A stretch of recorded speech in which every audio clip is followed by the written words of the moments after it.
वैद्य सुश्रुतने पाटील अष्टांग हृदय शारीर स्थानातील गर्भव्यापद विधी हा अध्याय आपण आता ऐकूयात.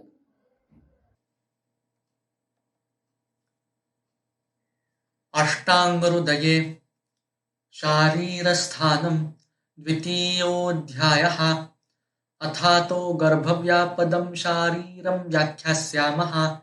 इति हस्माहुरात्रेयादयो महर्षयः.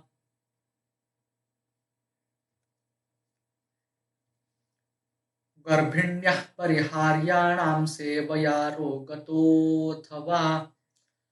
पुष्पे दृष्टेऽथवा शूले बाह्यान्तः स्निग्धशीतलम् सेव्याम्भोजहिमक्षीरिपल्ककल्काज्यलेपितान्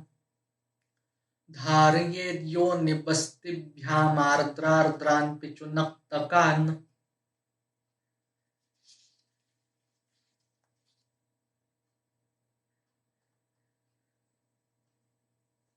शतधौतघृताक्तां स्त्रीं तदम्भस्यवगाहयेत् ससिताक्षौद्रकुमुदकमलोत्पलकेसरम् लिह्यात्क्षीरघृतं खादेत् शृङ्गाटककसेरुकम् पिबेत्कान्ताब्जशालूकबालोदुम्बरवत्पयः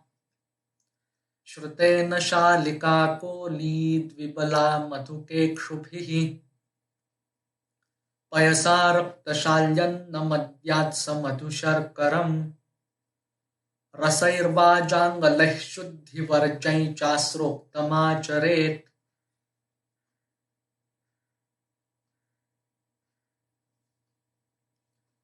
असम्पूर्णत्रिमासायः प्रत्याख्याय प्रसादयेत् आमान्वये च तत्रेष्टं शीतं रूक्षोपसंहितम् उपवासो घनो क्षीरगुडूच्चरनुधान्यकाः दुरालभा पर्पटकचन्दनातिविषाबलाः क्वथितः सनिलेपानन्तृणधान्यानि भोजनम् मुद्गादियूषैरामे तुजिते स्निग्धादिपूर्ववत्.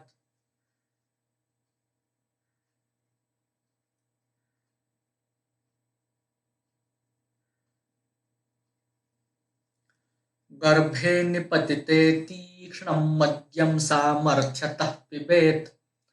गर्भकोष्ठविशुद्ध्यर्थमर्तिविस्मरणाय च लघुना पैचमूलेन रूक्षां पेयान्ततः पिबेत्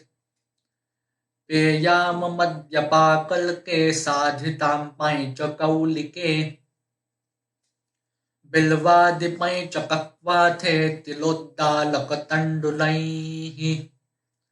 मासतुल्यदिनान्येवं पेयादिः पतिते क्रमः लघुरस्नेहलवणोद्दीपनीययुतो हितः.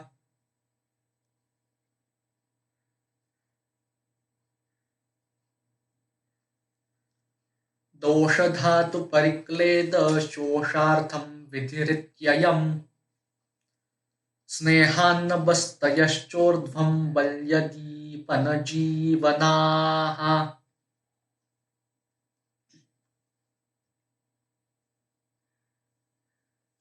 संजातसारे महति गर्भे योनिपरिस्रवात् वृद्धिमप्राप्नुवन् गर्भः कोष्ठे तिष्ठति सस्फुरः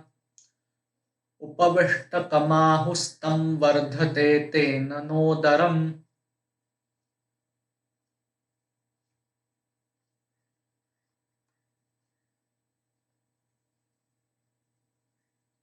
शोकोपवासरूक्षाद्यैरथवा योऽन्यतिस्रवात्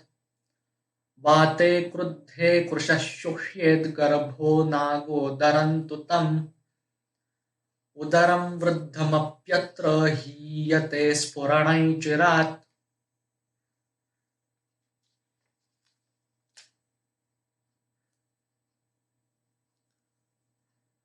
तयोर्बृंहणवातग्धमधुरद्रव्यसंस्कृतैः घृतक्षीररसैस्तृप्तिरामगर्भांश्च खादयेत् तैरेव च सुभिक्षायाः क्षोभणं यानवाहनैः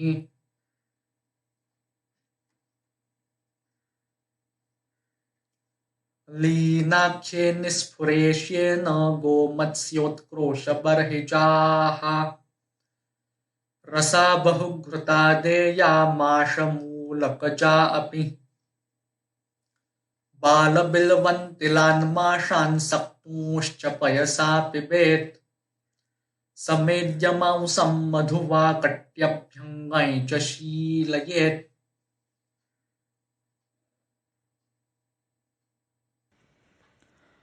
हर्षयेत् सततं चैनामेवं गर्भः प्रवर्धते पुष्टोऽन्यथा वर्षगणैः कृच्छ्राच्चायेत नैव वा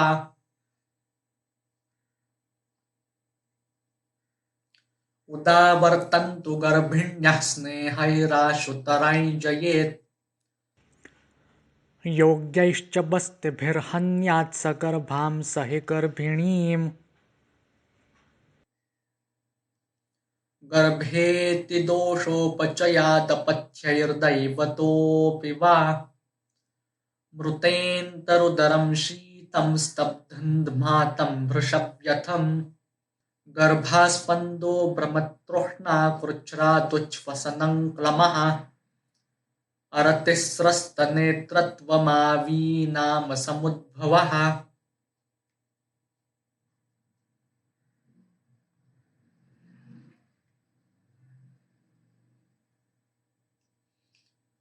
तस्याः कोष्णाम्बुसिक्तायाः पिष्ट्वा योनिं प्रलेपयेत् गुडं किण्वं सलवणं तथान्तः पूरयन्मुहुः घृतेन कल्कीकृतया शाल्मल्यतसि पिच्छया मन्त्रैर्योगैर्जरायुक्तैर्मूढगर्भो न चेत्पतेत् अथा पृच्छ्येश्वरं वैद्यो यत्नेनाश्रुतमाहरेत् हस्तमभ्यज्य योनि च साज्यशाल्मलिपिच्छया हस्तेन शक्यन्तेनैव गात्रै च विषमं स्थितम्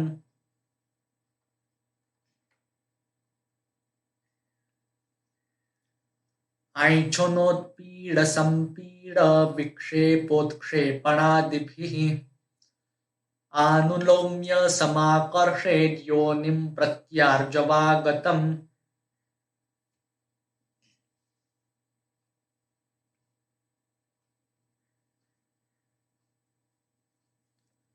हस्तपादशिरोभिर्यो योनिं भुग्नः प्रपद्यते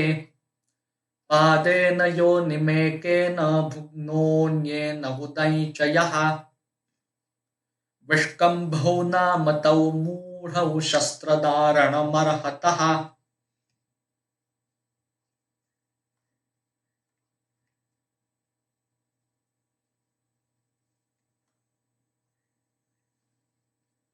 मण्डलाङ्गुलिशस्त्राभ्यां तत्र कर्म प्रशस्यते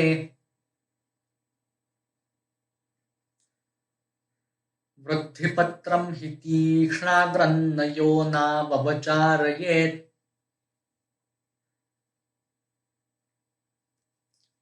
पूर्वं शिरः कपालानि धारयित्वा विशोधयेत् कक्षोरस्तालुचिपुकप्रदेशेऽन्यतमेततः समालम्ब्य दृढं कर्षेत् कुशलो गर्भशङ्कुना अभिन्नशिरसन्त्वक्षिकूटयोर्गण्डयोरपि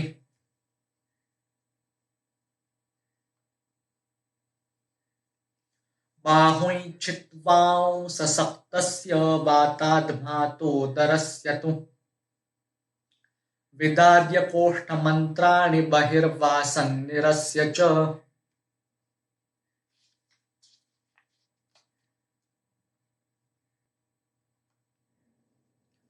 कटीसक्तस्य तद्वच्च तत्कपालानि धारयेत् यद्यद्वायुवशादङ्गं सज्जेद्गर्भस्य खण्डशः तत्तच्छित्वा हरेत् सम्यक् रक्षेन्नारी च यत्नतः।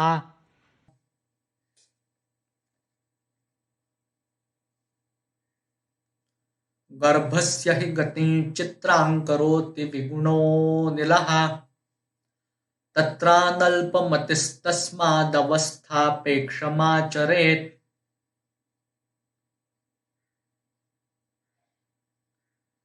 छिन्द्याद्गर्भं न जीवन्तं मातरं स हि मारयेत् सहात्मना न चोपेक्ष्यः क्षणमप्यस्तजीवितः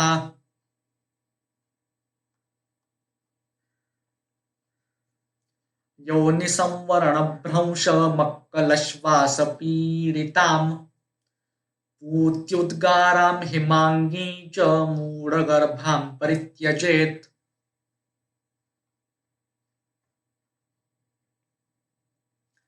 अथापतन्तीमपरां पातयेत् पूर्ववद्भिषक्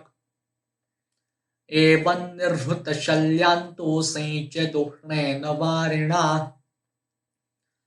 दद्यादभ्यक्तदेहायै योनौ स्नेहपिच्वै ततः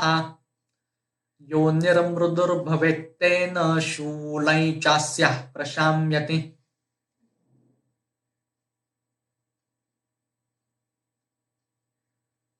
दीप्यकातिविषारास्ना हिङ्वेलापञ्चकोलकात् चूर्णं स्नेहेन कल्कं वा क्वाथं वा पाययेत्ततः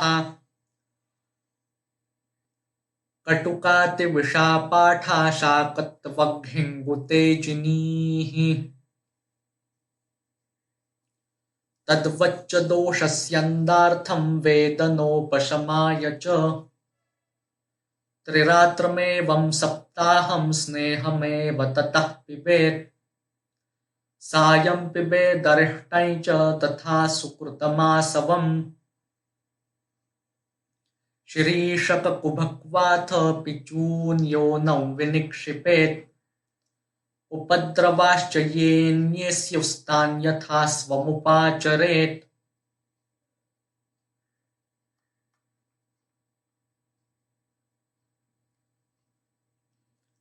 पयोवातहरःसिद्धं दशाहं भोजने हितम् रसो दशाहं च परं लघुपथ्याल्पभोजना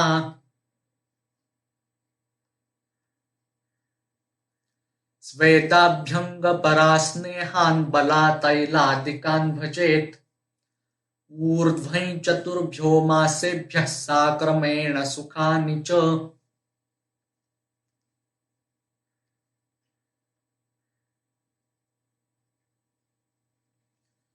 बलामूलकषायस्य भागः षट्पयसस्तथा यवकोलकुलत्थानां दशमूलस्य चैकतः निष्क्वाथ भागो भागश्च तैलस्य तु चतुर्दशः द्विमेदादारुमैज्येष्ठा काकोली द्वयचन्दनैः सारिवाकुष्ठतगरजीवकर्षभसैन्धवैः कालानुसार्या शैलेय वचा गुरुपुनर्नवैः अश्वगन्धावरीक्षीरशुक्लायष्टीवरारसैः शताब्भाशूर्पपर्ण्येला त्वक्पत्रैः नक्ष्णकल्कितैः पक्वं मृद्वग्निना तैलं सर्ववातविकारचित् सूतिका बालमर्मास्ति हतः क्षीणेषु पूजितम् ज्वरगुल्मग्रहोन्मादमूत्राघातान्त्रवृद्धिचित् धन्वन्तरेरभिमतं योनिरोगक्षयापहम्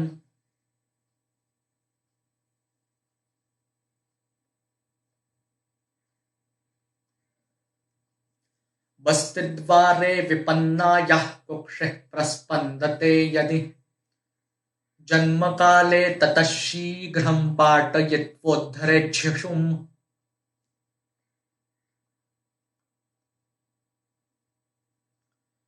मधुकं शाकबीजै च पयस्यासुरदारु च अश्मन्तकः कृह्णति नास्ताम्रवल्ली शतावरी वृक्षादनी पयस्या च लतासोत्पलसारिवा अनन्तासारिवारास्ना पद्मा च मधुयष्टिका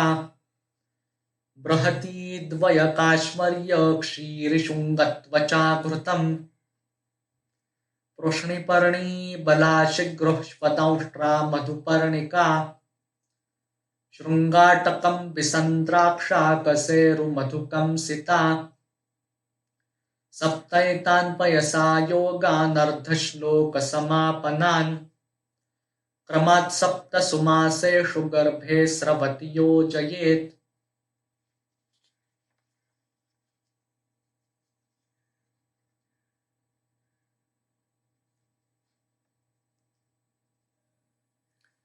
कपित्थबिल्वबृहती पटोलेक्षु निदिग्धिकात् मूलः श्रुतं प्रयुञ्जीत क्षीरं मासे तथाष्टमे नवमे सारिवानन्ता पयस्या मधुयष्टिभिः योजयेद्दशमे मासि सिद्धं क्षीरं पयस्यया अथवा यष्टिमधुकनागरामरदारुभिः